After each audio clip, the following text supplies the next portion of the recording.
And we have breaking news from Washington this afternoon. In Washington, D.C., where the Navy's top civilian official is leaving his post effective immediately. That announcement about Secretary John Phelan coming just this afternoon via social media. This is a statement from the Pentagon this afternoon. They said the sudden exit follows Phelan's appearance yesterday at the Navy's annual conference in Washington, D.C.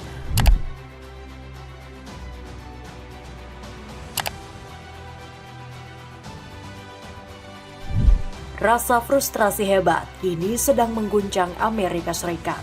Di saat Israel menantang kembali Iran dalam perang, Donald Trump justru dipusingkan dengan kondisi militernya yang kacau balau. Departemen Perang Amerika Serikat sedang terguncang hebat dengan mundurnya John C. Phelan dari jabatan Menteri Angkatan Laut. Mundurnya Jenderal Perang Amerika Serikat ini bertepatan dengan pecahnya kabinet Donald Trump. Sebagian senator meminta Trump untuk segera menghentikan peperangan dan menyetujui perjanjian damai dengan Iran. Selain bikin keuangan makin boncos, ratusan tentara Amerika Serikat juga dikabarkan banyak yang menolak untuk kembali ke medan pertempuran. Bahkan sebagian dari prajurit Paman Sam mengaku stres berat dan sudah nggak sanggup berperang melawan Iran.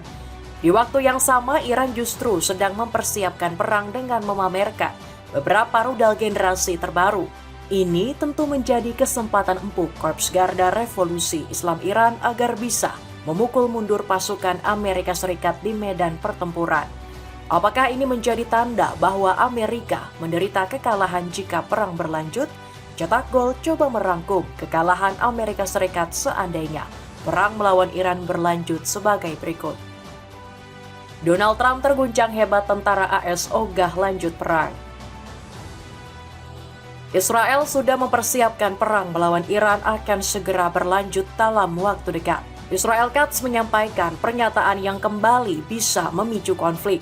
Menteri Pertahanan Israel ini menyampaikan akan menyerang Iran dalam waktu dekat. Israel Katz sedang menyusun berbagai strategi agar perang jilid kedua bisa dimenangkan Israel. Pria berumur 70 tahun ini menargetkan penghabisan total rezim peninggalan Ali Khamenei. Menurut Israel Katz, seluruh pemerintahan Ali Khamenei harus segera dimusnahkan. Secara nggak langsung, Katz menginginkan Republik Islam Iran runtuh dan digantikan dengan rezim terbaru. Untuk lebih jelasnya, mari kita simak sejenak pernyataan dari Menteri Pertahanan Israel, yakni Israel Katz. ישראל ערוכה לחידוש המלחמה מול איראן. צה"ל ערוך בהגנה ובהתקפה ומטרות מסומנות.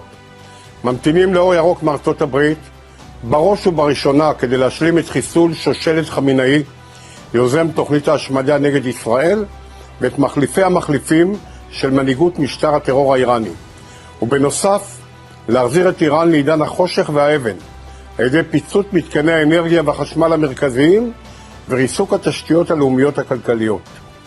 שלטון הטרור באיראן מתמחה בעיקר בדיכוי פנימי של האוכלוסייה באמצעות משמרות המהפכה והבסיג' ובסחטנות אנרגטית עם איום בהעלאת מחירי הנפט בעולם. הוא שוכב על הקרשים, מנהיגיו מסתתרים במנהרות ומתקשים לתקשר ולקבל החלטות. השמיים שלו פרוצים לרווחה וכל התשתיות הלאומיות שלו ומתקניו האסטרטגיים חשופים להתקפות, אבל הוא מכריז שהוא מנצח. כי ממש כמו החיזבאללה בלבנון והחמאס בעזה, לא אכפת לו מהמחירים הכבדים שמשלמת האוכלוסייה. העיקר ההישרדות האישית, שגם היא לא מובטחת.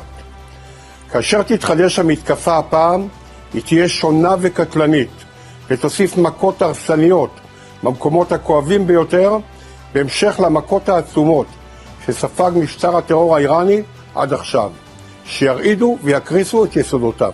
Saat ini perundingan Iran dan Amerika Serikat dikabarkan akan segera berlanjut. Iran sendiri mengutus Abbas Araghchi sebagai perwakilan yang bakal terbang di Islamabad.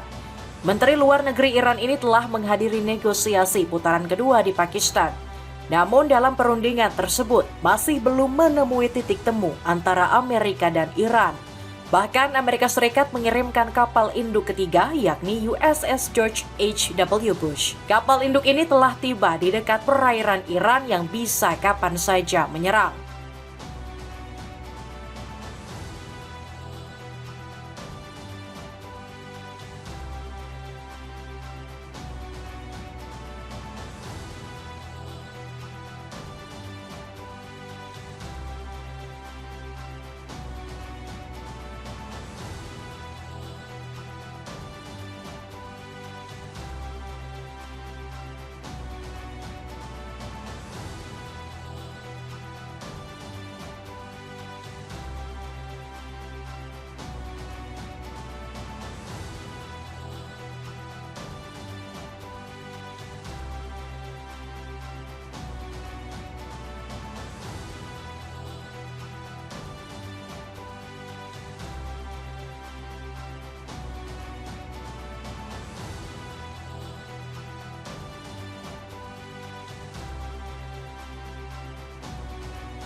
Kedua negara juga masih sama-sama saling menolak proposal yang diajukan.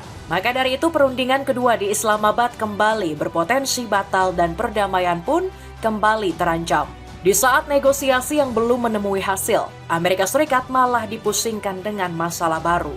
Departemen Perang Paman Sam sedang terguncang hebat dengan mundurnya John C. Phelan. Mundurnya Angkatan Laut AS ini seolah langsung menyambar jantung pertahanan. Bagaimana tidak?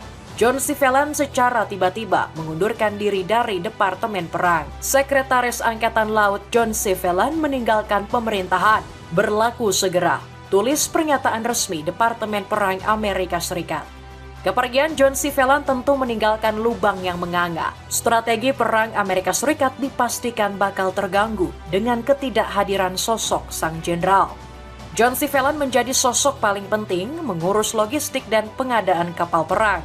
John C. Phelan membeberkan alasan di balik mundurnya dari jabatan Angkatan Laut. Dia mengungkapkan sedang ada masalah dengan Menteri Pertahanan Pete Hegseth. Salah satunya kerap miskomunikasi yang menjadikan Amerika Serikat menderita kekalahan. Mundurnya John C. Phelan menjadi awal petaka bagi kesiapan Amerika dalam berperang melawan Iran.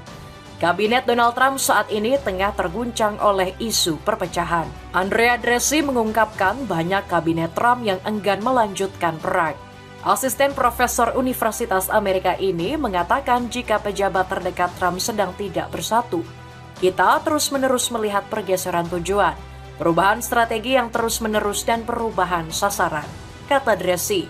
Menurut Dressi, perpecahan ini disebabkan karena efek kesalahan perhitungan yang serius dari Amerika dan Israel.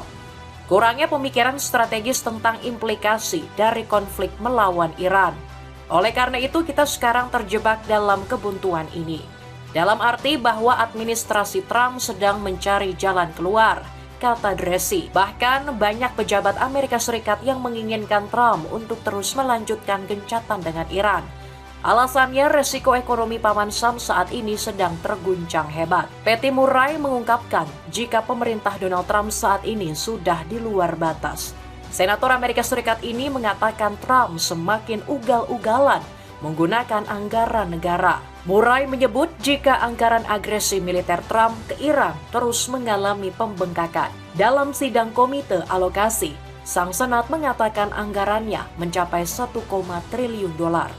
Murray meminta Trump agar segera berdamai dengan Iran. Jika peperangan ini terus berlanjut, maka ekonomi rakyat terus tercekik hingga lonjakan bahan kebutuhan pokok. Biaya listrik juga naik 6,9% selama setahun terakhir. Itu lebih dari 2 kali lipat tingkat inflasi. Namun anggaran Anda justru berupaya menghapuskan program-program yang benar-benar membantu rakyat menghemat uang, tambah Murray. Usulan Murray ini sejalan dengan kondisi militer Amerika Serikat. Banyak prajurit Paman Sam yang sedang tertekan hebat dan berusaha untuk keluar dari militer. Pernyataan ini diungkapkan langsung oleh Direktur Konseling Bill Gavin.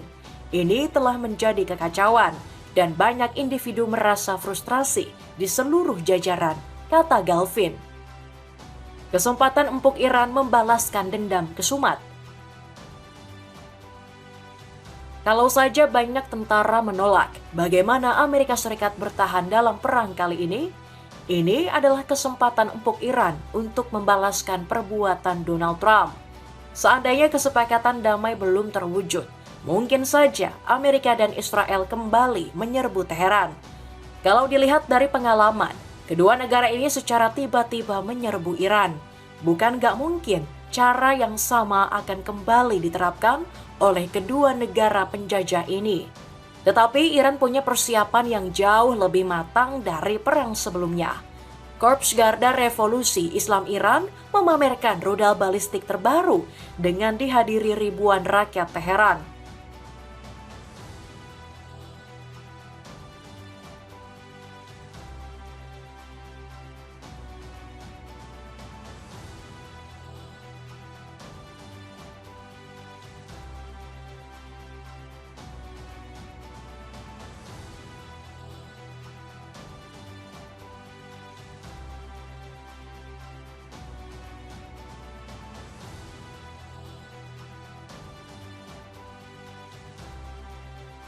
IRGC bahkan merilis video yang menunjukkan pengecatan sebuah rudal koder.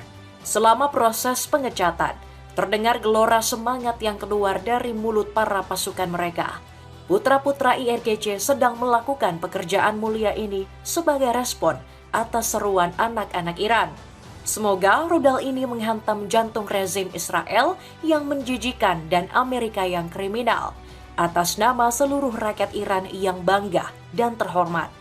Tak hanya itu, IRGC juga menunjukkan kehebatannya dengan merompak kapal di Selat Hormuz. Pasukan IRGC dengan gagah berani menaiki kapal kargo yang sedang berlayar.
Ini sebenarnya bisa menjadi balasan akibat perbuatan yang dilakukan oleh Amerika.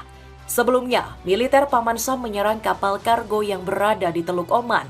Mirisnya lagi, kapal kargo yang diserang Amerika justru mengangkut peralatan medis termasuk alat cuci darah. Sontak saja, petinggi Republik Islam Iran murka bukan main dengan tindakan tersebut. Serangan AS dan penyitaan ilegal kapal dagang Iran Toska dan penyanderaan kru dan kapalnya pada 19 April di Laut Oman saat membawa perlengkapan dialisis dan peralatan penting merupakan pelanggaran mencolok terhadap hukum internasional, termasuk larangan mutlak terhadap agresi, hak asasi manusia, tulis otoritas Iran. Serangan tersebut secara nggak langsung mengancam kesehatan dan keberlangsungan hidup warga sipil Iran. Tindakan paksa dan melanggar hukum ini membahayakan nyawa, merusak kebebasan navigasi, serta menempatkan pasien rentan pada resiko yang serius. Para pelaku harus diminta pertanggungjawaban, tambah otoritas Iran. Mundurnya John C. Fallon menjadi kesempatan empuk Iran membalaskan dendam. Korps Garda Revolusi Islam Iran bisa memukul mundur pasukan Paman Sam di Teluk Oman. Ebrahim Zolfagori terus menebar ancaman ke Amerika Serikat. Melalui sosial medianya, juru bicara Khatam Al-Anbiya ini mengunggah foto peluncuran rudal Fatah II. Dalam captionnya, Ebrahim menuliskan jika rudal ini mengalami upgrade besar-besaran. Daya jangkaunya bahkan bisa mencapai 1.400 hingga 1.500 km. dengan kecepatan 18.500 km per jam. Manuvernya juga dibuat selincah mungkin agar bisa menghindari Iron Dome. Sneakers Doc Mart versi lokal ini lagi turun harga, cek linknya di bawah ini. Kebohongan Amerika Serikat yang diungkap media. Iran benar-benar punya kesempatan emas untuk memukul mundur Amerika Serikat. Sejumlah media membocorkan kebohongan dan propaganda yang dilakukan oleh Donald Trump. Sebuah laporan mengejutkan mulai mengemuka yang menimpa Pentagon. Disebutkan bahwa setidaknya 400 personel militer Amerika Serikat menjadi korban akibat terkena serangan. Tetapi belum diketahui pasti berapa jumlah korban tewas dari militer Paman Sam. Bisa jadi Pentagon menyembunyikan data tersebut sebagai strategi perang. Informasi ratusan tentara Amerika yang menjadi korban bahkan dibocorkan langsung oleh Pentagon. Angka korban ini menunjukkan intensitas pertempuran yang sangat tinggi dialami militer Amerika. Wajar jika di poin pertama yang sudah kita jelaskan, ada rumor yang mengatakan tentara Amerika mengalami stres berat. Ini menunjukkan jika dampak nyata peperangan benar-benar dialami oleh Amerika Serikat. Gak peduli seberapa canggih peralatan yang dimiliki oleh Paman Sam dalam perang kali ini. Gak mau terjebak dalam kekalahan, Amerika pun mulai melancarkan propagandanya. Donald Trump masih dengan pendiriannya bahwa Mojtaba Khamenei telah berhasil dilenyapkan. Trump mengklaim jika Mojtaba tidak bisa mengatur strategi lantaran kehilangan kaki dan sebagian tubuh. Gara-gara laporan tentang kondisi kritis Mojtaba, Trump semakin sombong mengklaim kemenangan. Dia sudah sangat yakin kalau struktur kepemimpinan di rezim Iran sudah runtuh. Apakah benar klaim dari Donald Trump yang menyatakan bahwa Mojtaba telah benar-benar terpukul? Berdasarkan wawancara eksklusif liputan6.com, klaim ini ada sedikit benar dan banyak salah. Mohammad Borojerdi mengungkapkan Mojtaba memang mengalami cedera. Tetapi tidak seperti yang diberitakan oleh media-media Amerika Serikat yang menyebut Mojtaba kehilangan kaki. Bahkan Mojtaba masih bisa memimpin perang. بله درسته ایشان در عملیات دشمن بر علیه رهبر شهید انقلاب آسیب دیدن و دشمن تلاش کرد که ایشون رو هم به شهادت برسونه اما خوشبختانه ایشون زنده هستند توان ادامه مسئولیت خودشون رو دارند و ما این رو از پیام هایی که میدن جلساتی شرکت میکنن و دستوراتی که میدن میدونیم. بر اساس قانون اساسی ایران اگر ایشون آسیبش انقدر باشه که نتونه به وظایف رهبریش عمل بکنه، همون مجلس خبرگان که گفتم موظفه که تشکیل جلسه بده و رهبر دیگه ای رو برای ایران انتخاب کنه. همین که مجلس خبرگان رهبری ایشون رو تایید کرده، یعنی ایشون سلامتیشون تو اون اندازه‌ای هست که توانایی اداره کشور رو دارن. Gak hanya media dari Indonesia, media Timur Tengah seperti Al Jazeera juga mengungkapkan berita serupa. Media asal Qatar ini menyebut Mojtaba masih sangat aktif memantau perkembangan. Dalam sebuah pesan yang dibacakan di televisi pemerintah Iran pada 18 April, Khamenei memperingatkan bahwa Angkatan Laut Iran siap memberikan kekalahan pahit baru kepada AS dan Israel. Seiring meningkatnya ketegangan di Selat Hormuz, tulis Al Jazeera mengutip media pemerintah Iran. Iran harus benar-benar waspada dengan serangkaian propaganda busuk yang akan mengacaukan strategi perang. Sekarang Korps Garda Revolusi Islam Iran sedang menyiapkan strategi terbaru. The Times of Israel menuliskan IRGC sedang bersiap menghadapi perang laut melawan Amerika. Korps Garda Revolusi Islam Iran juga akan memasang lebih banyak ranjau di Selat Hormuz. IRGC merespon siasat licik AS yang memperpanjang penutupan berbagai pelabuhan di Iran. Sandal pria wanita dari brand ISO bisa kamu dapatkan mulai dari 80 ribuan saja. Cek linknya di bawah ini. Itulah ulasan kekalahan Amerika Serikat seandainya perang melawan Iran berlanjut. Bagaimanakah pendapatmu? Apakah ini menjadi sinyal jika Donald Trump harus menarik semua rencana besarnya untuk kembali menyerang Iran? Coba tulis pendapatmu di kolom komentar di bawah ini.